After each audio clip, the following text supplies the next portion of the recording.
بات یہ ہے کہ ڈاکٹر سرار صاحب کی تو یہ فیلڈ نہیں تھی. اچھا, وہ تو جو اہل حدیث سے دیوبند سے سنتے تھے وہی آگے بیان کرتے تھے. میری تو جی جی میری ان سے 1 to 1 ملاقات ہوئی ہے. اچھا, میں نے کہا کہ آپ نے اعلیٰ حضرت کے اوپر یہ جھوٹ باندھا ہے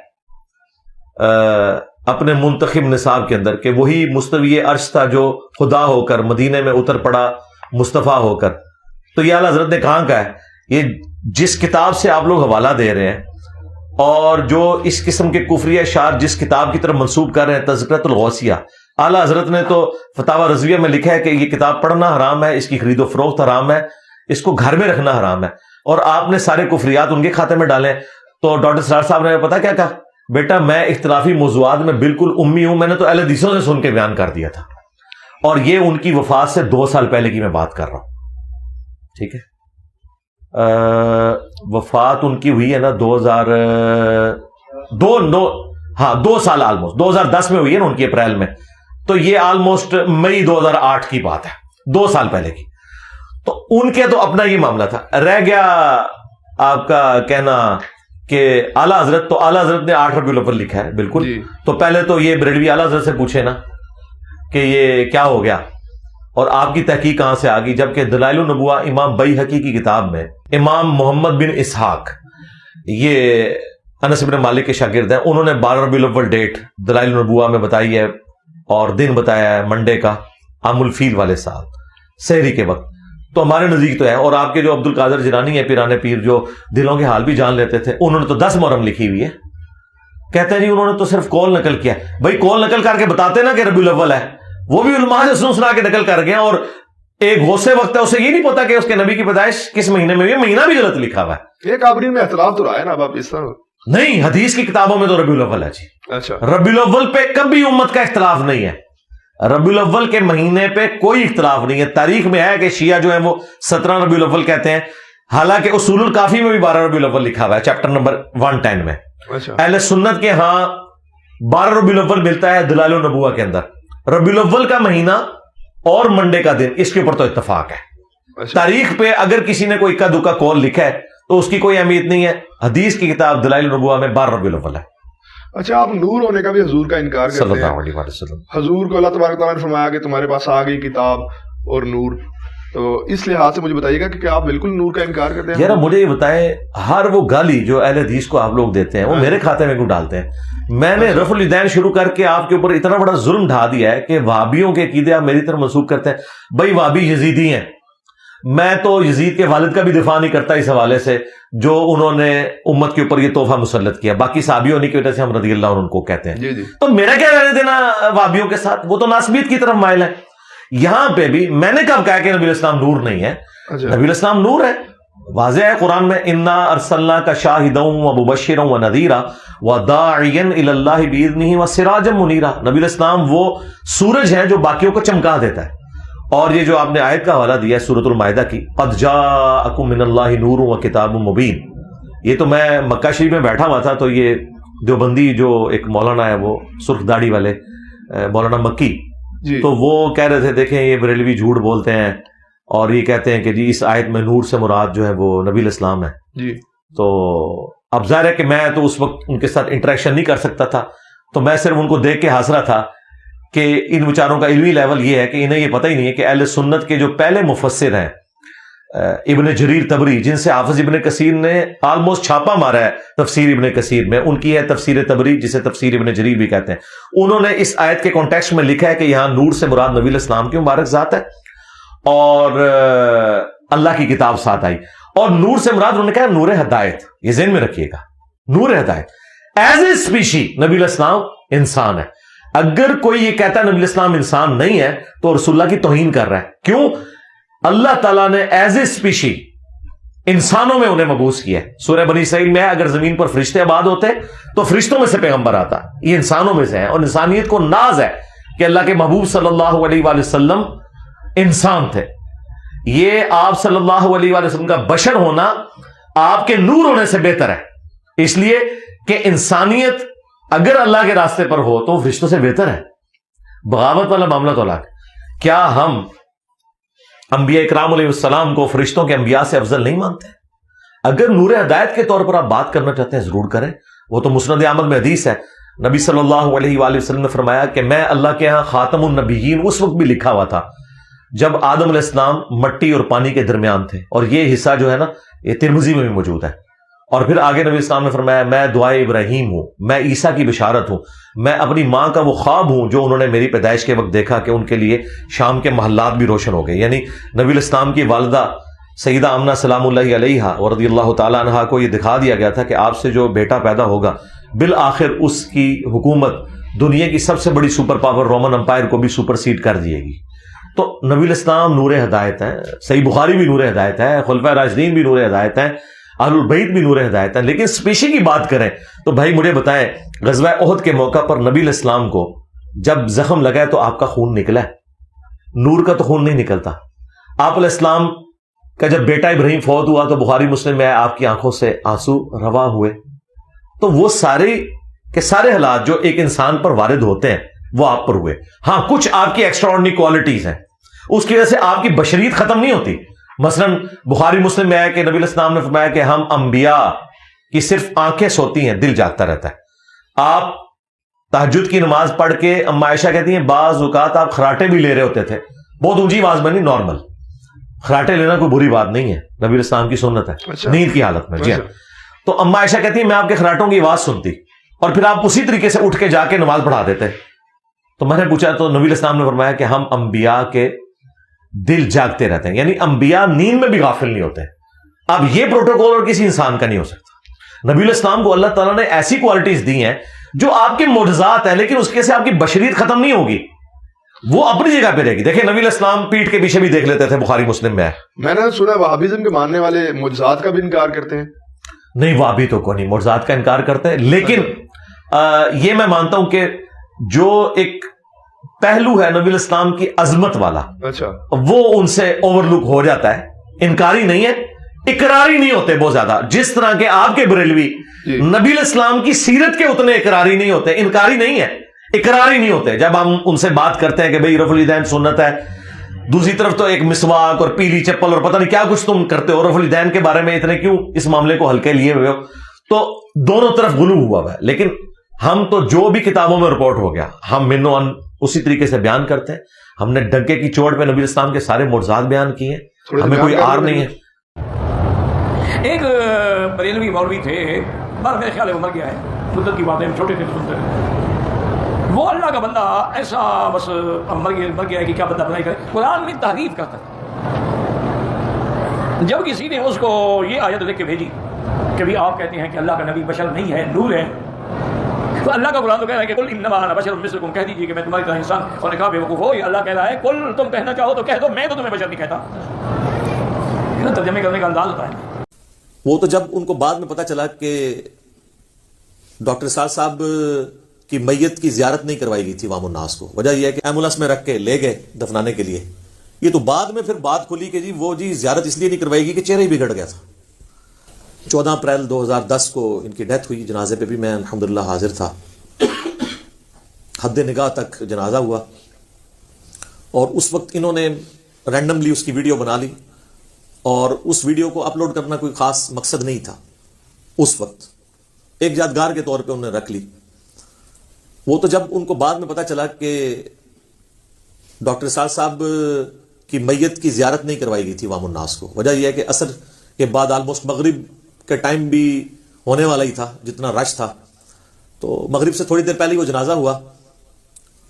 جنازے کے بعد اگر میت کا چہرہ دکھایا جاتا تو عشاء کے بعد تک بھی لوگ فارغ نہ ہوتے، اتنے لوگ تھے، بڑے بڑے علماء بھی شریک تھے، ان میں سے اب کئی لوگ فوت ہو چکے ہیں، قاضی حسین احمد صاحب، مولانا سمیع الحق صاحب، یہ وہ لوگ تھے جو پہلی لائن میں تھے، ابھی دنیا میں نہیں رہے، رحمہم اللہ اجمعین۔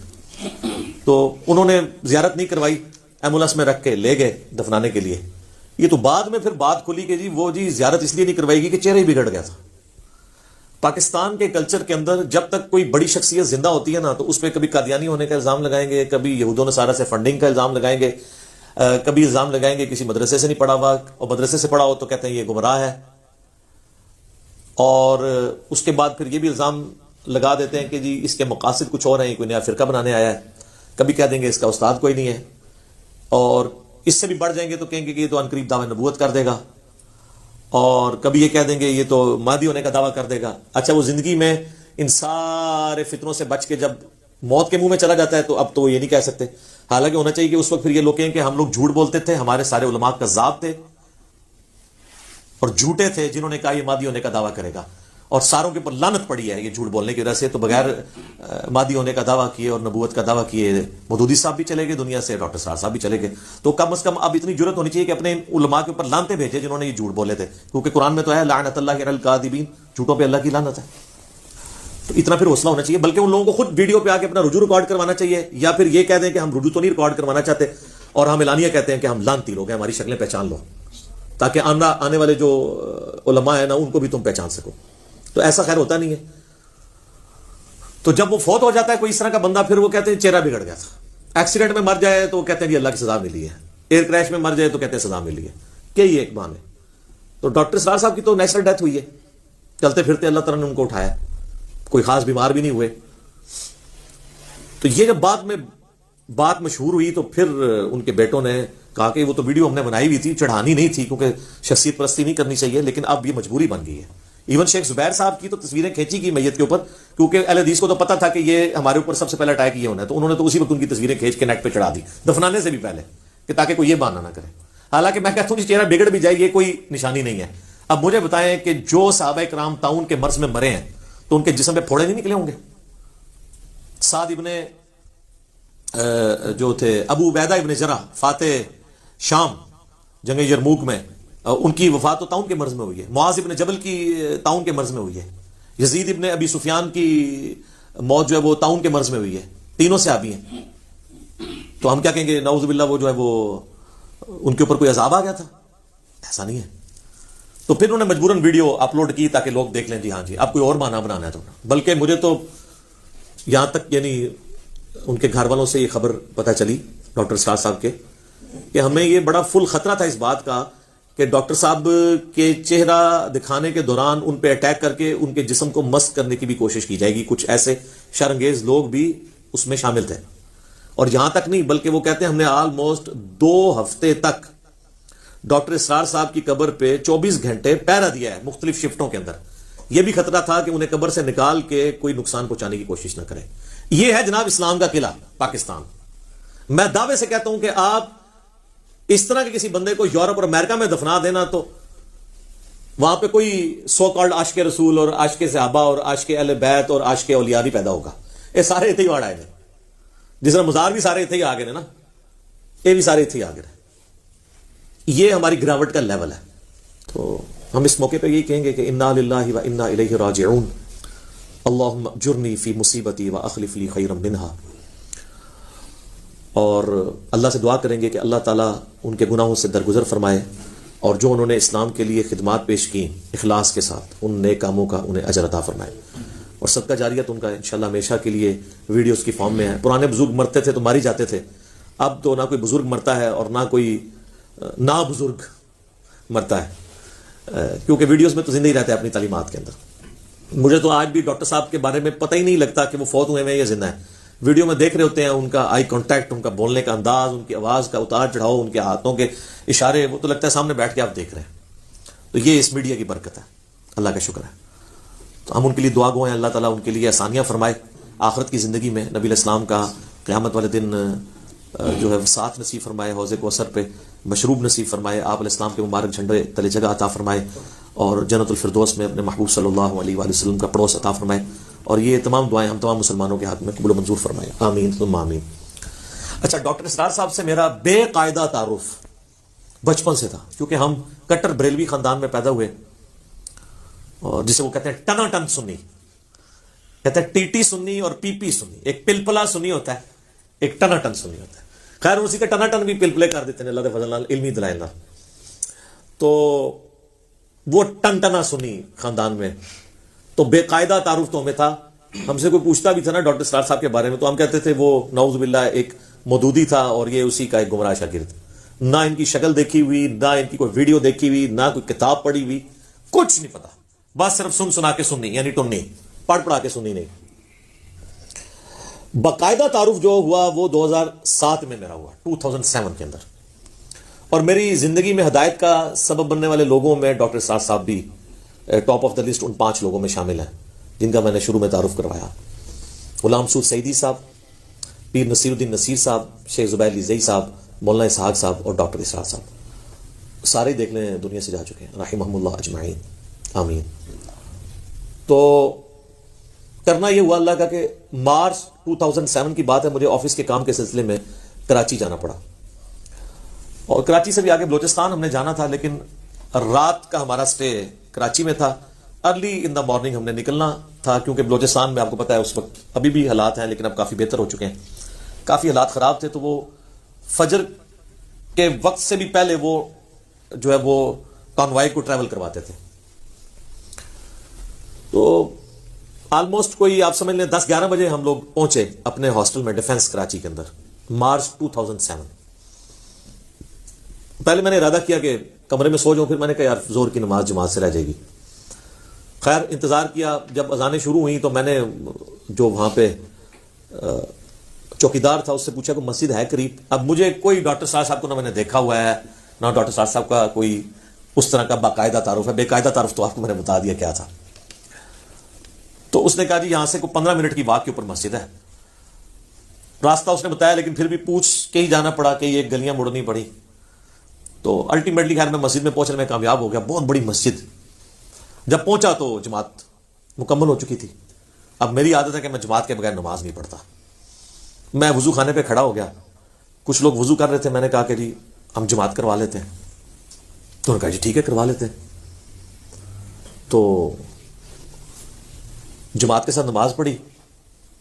بعد میں سوچنا شروع ہو گیا کہ یہ کسی مولوی نے آ کے ڈانٹا نہیں ہے, تو لگتا ہے یہ بریلویوں کی مسجد ہے یا اہل حدیث کی ہے, کیونکہ دیوبندیوں نے تو ایک اپنا خود ساختہ فارمولہ بنایا ہوا ہے.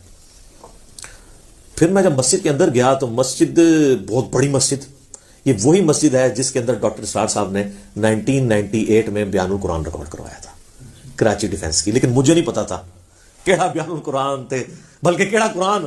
پھر میں عرض کیوں نہ کروں کہ مرنے سے پہلے اے مسلمان کر لے اس پہ غور, کتابوں کا خدا اور ہے بابوں کا خدا اور. ہم تو بابوں کے خدا کو مانتے تھے, کتابیں, وحی, ریویلڈ نالج, یہ چیزیں کہاں پتہ تھی, بس ایک روایتی دین پہ چل رہے تھے. تو میں نے کہا یار یہ یہاں پہ کچھ ایسا لکھا بھی نہیں ہوا جس سے میں سونگ لوں, کیونکہ سونگنے کی حص تو ہماری بہت زیادہ ہوتی تھی کہ اگر یہ لکھا ہوگا تو یہ فرقے کی مسجد ہوگی, یہ لکھا ہوگا تو یہ ہوگی. کچھ بھی نظر نہیں آ رہا تھا. یہ تو مجھے کنفرم ہو گیا کہ یہ ہماری مسجد نہیں ہے, یعنی بریلویوں کی نہیں ہے. لیکن میں نے کہا اگر بریلویوں کی نہیں ہے تو یہ جتنے لوگ یہاں نماز پڑھ رہے ہیں یہ بھی سارے حنفی طریقے پہ پڑھ رہے ہیں, تو اگر یہ دیوبندیوں کی مسجد ہے تو دیوبندی تو جماعتیں نہیں دوسری کرانے دیتے. میں نے پھر کسی سے ہمت کر کے پوچھا جی کس فرقے کی مسجد ہے؟ انہوں نے کہا جی کسی فرقے کی نہیں ہے مسجد. ہم نے تو سوچا بھی تھا کہ فرقہ بھی نہیں ہوتا. میں نے کہا یہ کیسے ہو سکتا ہے؟ تو انہوں نے کہا نہیں یہ قرآن اکیڈمی ہے, ادھر کوئی بھی آ کے نماز پڑھ سکتا ہے, کوئی ایسا مسئلہ نہیں ہے. خیر میں نے کہا جی کوئی ادھر کوئی لائبریری, کوئی مولوی, کوئی حضرت صاحب چلو ہم ملیں, کیونکہ مجھے بھی تو شام تک ٹائم گزارنا تھا نا, سینگ پھنسانے کا تو ہمیں شروع سے اللہ کے فضل سے شوق تھا. تو انہوں نے کہا جی نیچے ایک بنی ہوئی ہے لائبریری ٹائپ, مکتبہ بھی ہے, وہاں آپ چلے جائیں. وہاں جب میں نیچے گیا نا تو میں نے دیکھا اچھا آفس بنا ہوا ہے جناب, CDs رکھی ہوئی ہیں, کتابیں. وہ میں نے جب کتاب اٹھائی نا تو ڈاکٹر اسرار صاحب کا نام لکھا. میں نے کہا یہ اس مردود کی مسجد ہے, یہ ظاہر ہم تو اس کو مردود ہی سمجھتے تھے, نعوذ باللہ. تو میں نے کہا اچھا یہ ہے وہ. خیر میں نے کتابیں دیکھنی شروع کی, پھر CDs بھی دیکھی. ان دنوں CDs چلتی تھی. وہاں میں نے ایک CD دیکھی قرآن اور اقبال. ڈاکٹر اقبال کے اقبال ڈے پہ یعنی 9 نومبر کے دن ڈاکٹر صاحب نے کچھ 40-50 منٹ کی گفتگو کی تھی. وہ یوٹیوب پہ آپ کو مل جائے گی. قرآن اور اقبال لکھیں یوٹیوب پہ, ہم نے بھی اپنے آفیشیل چینل سے اسے اپلوڈ کیا ہوا ہے کئی سال پہلے. سر وہ سننے والا لیکچر ہے. اچھا مجھے تو نہیں پتا تھا کہ ڈاکٹر اقبال کو ڈاکٹر اسرار صاحب اپنا مرشد مانتے ہیں. ڈاکٹر اسرار صاحب ہمیشہ یہ کہتے تھے میرے 2 مرشد ہیں, مولانا مودودی اور ڈاکٹر اقبال. ہمیں تو نہیں پتا تھا. میں نے جو CD لی نا تو اس نیت سے لی کہ شاید اس میں ڈاکٹر اقبال کے خلاف کچھ بولا ہوگا. تو میں نے کہا میں دیکھتا ہوں یہ اقبال کو کیوں کہہ رہا ہے. وہ اقبال تو ساری جگہ فٹ ہو جاتا ہے, ان کے ہر طرح کے اشعار ہیں, صوفیوں کو بھی فٹ ہو جاتے ہیں, مجاہدین کو بھی فٹ ہو جاتے ہیں, سنی کو بھی فٹ ہو جاتے ہیں, شیعہ کو بھی فٹ ہو جاتے ہیں. خیر وہ CD جب میں نے لگا کے سنی, اس میں ڈاکٹر اسرار صاحب نے ڈاکٹر اقبال کے شعروں کی روشنی میں یہ بتایا کہ مسلمانوں کی پستی کی واحد وجہ قرآن سے دوری ہے. جواب شکوہ کا وہ شعر وہ زمانے میں معزز تھے مسلمان ہو کر اور تم خوار ہوئے تارک قرآن ہو کر. یہ صحیح مسلم میں حدیث ہے سیدنا عمر فاروق رضی اللہ تعالیٰ عنہ علیہ السلام سے کہ نبی علیہ السلام نے فرمایا کہ اللہ تعالیٰ اس کتاب کی وجہ سے قوموں کو عروج دے گا اور اس کتاب کی وجہ سے قوموں کو زوال دے گا. اسی کی ٹرانسلیشن ڈاکٹر اقبال نے کی ہے, وہ زمانے میں معزز تھے مسلمان ہو کر اور تم خوار ہوئے تارک قرآن ہو کر. یعنی ہمارے اسلاف صحابہ تابعین تبع تابعین اہل بیت رضی اللہ عنہم اجمعین وعلیہم السلام اجمعین قرآن کو فالو کرنے کی وجہ سے کامیاب ہوئے, اور بعد میں آنے والے لوگ قرآن کو چھوڑ کر گمراہ ہوئے اور ذلیل و خوار ہوئے دنیا میں. اس کی وجہ سے میرا یعنی شغف اس طرف زیادہ ہوا کہ میں ڈاکٹر اسرار صاحب کو اور سنوں. ان دنوں ہم کیو ٹی وی بھی دیکھا کرتے تھے. کیو ٹی وی بھی آپ کو پتا پیورلی ایک بریلوی چینل ہے, اور اس وقت اس پہ اتنا غلبہ نہیں تھا. ڈاکٹر اسرار صاحب کا بیان القرآن جو اسی ڈیفنس کی مسجد میں 1998 میں ریکارڈ ہوا تھا, یعنی میرے وہاں پہ جانے سے آلموسٹ سمجھ لیں 9 سال پہلے. میں تو 2007 میں گیا.